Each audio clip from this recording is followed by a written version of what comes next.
بسم اللہ الرحمن الرحیم، السلام علیکم ورحمۃ اللہ وبرکاتہ۔ 25 دسمبر سن 2023 رات کے تقریباً 2 بجے کا وقت ہے، اور ابھی ایک چیز نظر سے بھی گزری اور پہلے بھی میری نظروں میں رہی ہے، اور احباب اس کا پوچھتے رہتے ہیں، ذکر کرتے رہتے ہیں کہ ہمارے ساتھ، ہمارے ملک میں، ہمارے اداروں میں، دفاتر میں جو لوگ غیر مسلم ہمارے ساتھ کام کرتے ہیں تو ان کے ساتھ ہمیں کیسا سلوک اور رویہ رکھنا چاہیے، اور جب ان کے مذہبی تہوار اور اس قسم کی مواقع آتے ہیں تو ان موقعوں پر ان کے ساتھ تعاون کرنا کیسا ہے۔ اللہ رب العزت کے نزدیک سب سے پسندیدہ دین فطرت، دین اسلام ہے، جسے اللہ نے پسند کیا ہے ہمارے لیے۔ اس کے علاوہ جتنے بھی عقائد ہیں اور جتنے بھی ادیان ہیں، سب کے سب باطل ہیں۔ انبیاء کرام کی دعوت اور محنت یہی ہے کہ اللہ ایک ہے اور اللہ کی اطاعت کرنی ہے۔ اس کے علاوہ جتنی فکر ہیں، جتنے افکار اور نظریات ہیں، سب باطل ہیں۔ لہٰذا ہمیں ایک معاشرے میں رہتے ہوئے، ایک ادارے میں رہتے ہوئے ان کے ساتھ رواداری کا اظہار کرنا چاہیے، ان کا خیال اس طرح کرنا چاہیے کہ ان کے مذہبی معاملات میں ہم کسی قسم کی دخل اندازی اور ان کو پریشان نہ کریں، بلکہ ان کو موقع دیں کہ وہ اپنے مذہب کے مطابق کام کرتے رہیں، عمل کرتے رہیں، اور اپنے اعمال سے یہ ثابت کریں کہ ہم ایک انتہائی متقی اور پرہیزگار اور بہترین مسلمان ہیں، کہ ہمارے کردار اور اخلاق کے ذریعے وہ اسلام کی طرف راغب ہوں، اسلام کی طرف متوجہ ہوں۔ ہوتا یہ ہے کہ ہم اپنے کردار اور اخلاق کے ذریعے تو ان کو بالکل بھی دین کی طرف راغب نہیں کرتے، بلکہ اگر ان غیر مسلموں سے پوچھا جائے کہ کیا تم مسلمان نہیں ہونا پسند نہیں کرو گے، تم مسلمان نہیں ہوتے، برسوں سے تم یہاں رہ رہے ہو اس ملک میں مسلمانوں کے ساتھ، تم پیدائش جب سے ہوئی تب سے تمہارا یہ حال ہے، تم اسلام کیوں نہیں قبول کرتے؟ تو ان کا عموماً ایک ہی جواب ہوتا ہے کہ ہم کانوں کو ہاتھ لگاتے ہیں کہ اگر مسلمان ایسے ہیں تو بہتر، اور جب ان کے تہوار آتے ہیں تو ہمارا رویہ یہ ہوتا ہے کہ اخلاق کے بجائے جی ہم ان سے تعاون کے نام پر ان کے میلوں ٹھیلوں میں شرکت کرتے ہیں، ان کے تہواروں میں شریک ہو جاتے ہیں کہ جی رواداری کا اظہار ہو رہا ہے، اور بونس کے نام پر، عیدی کے نام پر، گفٹ کے نام پر ان کو ہم مالی تعاون ان کے ساتھ کرتے ہیں۔ یاد رکھیے، آپ مجھ سے کیا، آپ کسی بھی بڑے عالم دین سے فتویٰ لے لیجئے، مفتی سے فتویٰ لے لیجئے، وہ آپ کو شریعت کی روشنی میں یہی کچھ بتائے گا کہ یہ جو جتنے میلے ٹھیلے ہیں، جتنے بھی مذاہب، ادیان ہیں،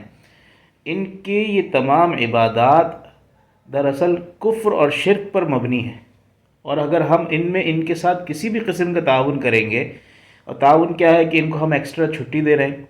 یا ان کو ہم کوئی بونس دے رہے ہیں، تو جس سطح پر بھی یہ کام ہوگا اس سطح پر وہ کام کرنے والے اللہ کے یہاں جواب دہ ہوں گے۔ لہٰذا گفٹ کے نام پر، عیدی کے نام پر، بونس کے نام پر، ایکسٹرا چھٹی کے نام پر ان کے ساتھ کسی بھی قسم کا تعاون کرنا جائز نہیں ہے۔ ہاں، ہم ان کو بالکل پریشان نہیں کرتے، وہ اپنے جگہ پر، اپنے عقیدے کے مطابق، اپنے مذہب کے مطابق، اپنے حدود میں رہتے ہوئے جو جس طرح عبادت کرنا چاہیں، جو اپنے مذہبی آداب و بجا لانا چاہیں، ہمیں کسی قسم کا مسلمانوں کو کوئی اعتراض نہیں ہے، اور ہمارا ان کے ساتھ ہمیشہ پرامن اور ایک کیا کہتے ہیں، بین المذاہب ہم آہنگی والا ہمارا رویہ ہے اور رہے گا انشاءاللہ۔ لیکن اس قسم کا جو تعاون ہمارے یہاں آج کل انسانیت کے نام پر، اور انسانیت کو سب سے بالا تر قرار دیا جاتا ہے، انسانیت بالا تر نہیں ہے بلکہ اسلام سب سے بالا تر ہے، تو ہمیں اپنے مذہب اسلام کو فروغ دینا ہے، اور جو لوگ انسانیت کو سب سے بالا تر سمجھتے ہیں، ان کے نزدیک مذہب کی وقعت اتنی نہیں ہے یا مذہب کی وقعت اسلام کی وقعت کم ہے، انہیں اپنے معاملات کو دوبارہ سے دیکھنا چاہیے، غور کرنا چاہیے کہ وہ کس نہج پر چل نکلے ہیں، اور اگر اللہ تعالیٰ نے یہ پوچھ لیا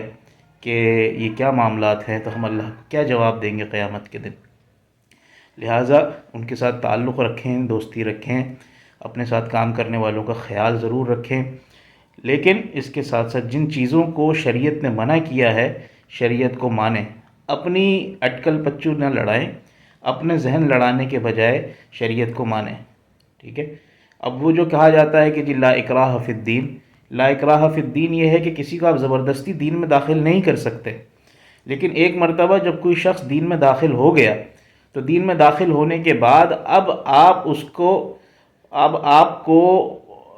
جو بھی معاملات ہیں وہ آپ کو شریعت کے مطابق عمل کرنا پڑے گا۔ اب آپ پر جبر کی جا سکتی ہے، اب آپ مجبور ہیں کہ آپ نے یہ اسلام دین قبول کر لیا ہے، تو اب آپ اسلام پر عمل کرنے پر مجبور ہیں۔ لہٰذا جو اسلام کے احکام ہیں جو نہ میں نے مرتب کیے ہیں، نہ آپ نے مرتب کیے ہیں، نہ ہی کسی عام لوگوں نے مرتب کیے ہیں، بلکہ اللہ کے نازل کردہ احکام ہیں جسے نبی اکرم صلی اللہ علیہ وسلم نے بیان کیا، صحابہ نے ہم تک پہنچایا، اور صحابہ سے ائمہ نے، فقہا نے، محدثین نے حاصل کیا اور اس کو مدون کر کے مرتب کر کے ہم تک پہنچایا۔ تو ہمارا فرض یہ ہے کہ دین کے مطابق عمل کریں جس کا اللہ تعالیٰ نے ہم سے سوال کرنا ہے۔ امید ہے کہ آپ میری بات سمجھے ہوں گے۔ اللہ تعالیٰ ہمیں سمجھنے کی، عمل کرنے کی توفیق عطا فرمائے۔ میرا مقصد کسی کی مخالفت کرنا نہیں ہے،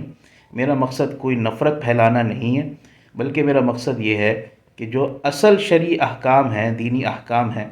ہم ان کی طرف راغب ہوں اور متوجہ ہوں، اور اللہ تعالیٰ کی رضا حاصل کرنے کے لیے محنت اور کوشش کرتے رہیں۔ السلام علیکم ورحمۃ اللہ وبرکاتہ۔